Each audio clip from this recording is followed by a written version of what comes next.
Bonjour à tous, ici c'est Pouzol, donc on se retrouve ici, ce n'est pas un tuto, ça va être la réponse de deux demandes que j'ai eues.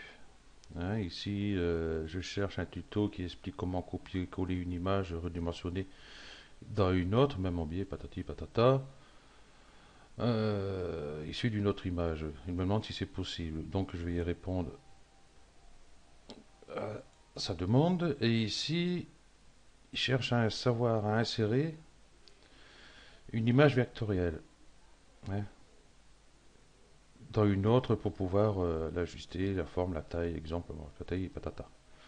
Donc ça tombe bien, ces deux questions, eh ben, je vais les faire de suite. J'en profite en passant pour faire un peu de publicité pour un forum où je suis dessus. Donc voilà, donc on voit que je suis là.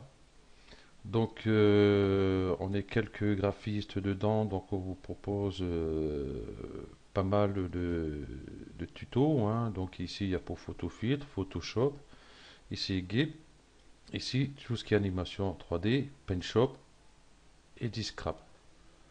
Donc vous trouverez tout ceci. On fait même des petits concours de graphisme, hein, pour s'amuser, tout ça. Euh, Discussion générale ici, hein, besoin d'une création, demande de formation personnalisée, donc c'est gratuit, hein, donc si vous voulez, je vais y aller voir de suite. Donc ici, moi je suis formateur pour Cinéma 4D, hein, et puis eh ben, je suis le seul en fin de compte. Voilà. Et puis on peut trouver aussi euh, j'ai 3D, en Photoshop, ok, donc il y a réussi en vidéo et tout, et tout, et tout. Voilà. Donc ici, il faudra faire sa présentation, hein, et mettre le « à prouver » dans le règlement. Donc voilà, donc je vais passer directement sur le sujet. Donc ici, je vois, ici j'ai un calque vectoriel. Donc on m'a demandé comment le, le, le, le prendre et le mettre sur une autre image. Par exemple, je fais par exemple copier. Je vais aller ici par exemple sur le cadre. Et ici, coller comme nouveau calque. Donc ça se fait tout simplement.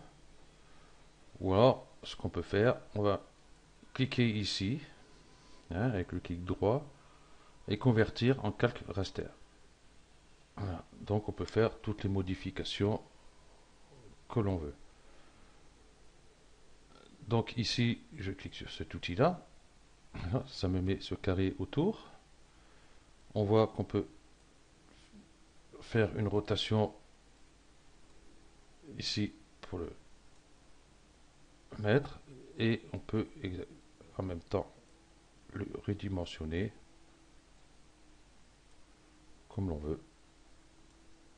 Donc pour garder les proportions, le mieux c'est prendre dans les angles ici. Voilà. Donc pour ce faire, eh ben, c'est la même chose pour une image. J'ai pas d'image ici, donc je vais la chercher une vite fait. Ouvrir. Je vais prendre celle-ci par exemple.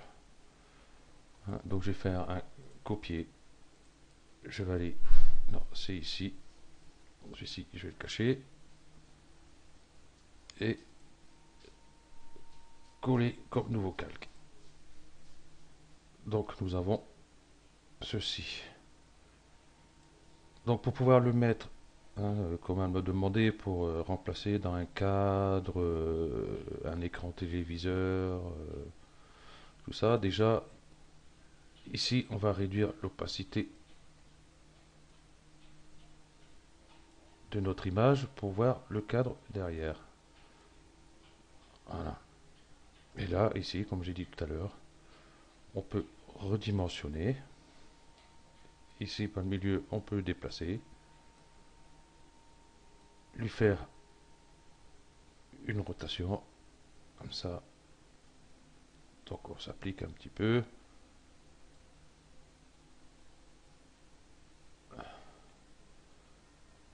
Voilà.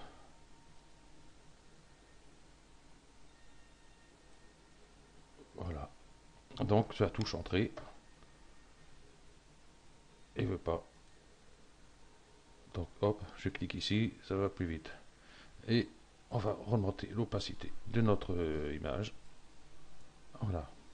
Donc voilà, notre image est changée dans le cadre. Tout simplement. Donc j'espère que j'ai rien oublié. J'ai recontrôlé au cas où. Insérer une image vectorielle dans une autre pour pouvoir ajuster la taille. Donc ça c'est fait. Remplacer l'image d'un écran de PC ou TV, photo, ok. Et ici, comment copier-coller une image redimensionnée, le biais, tout, voilà. Donc en fin de compte, les deux questions se ressemblent à peu près tous les deux. Donc voilà, j'espère que j'ai répondu aux deux questions qui m'ont été posées et puis que ça va leur être utile.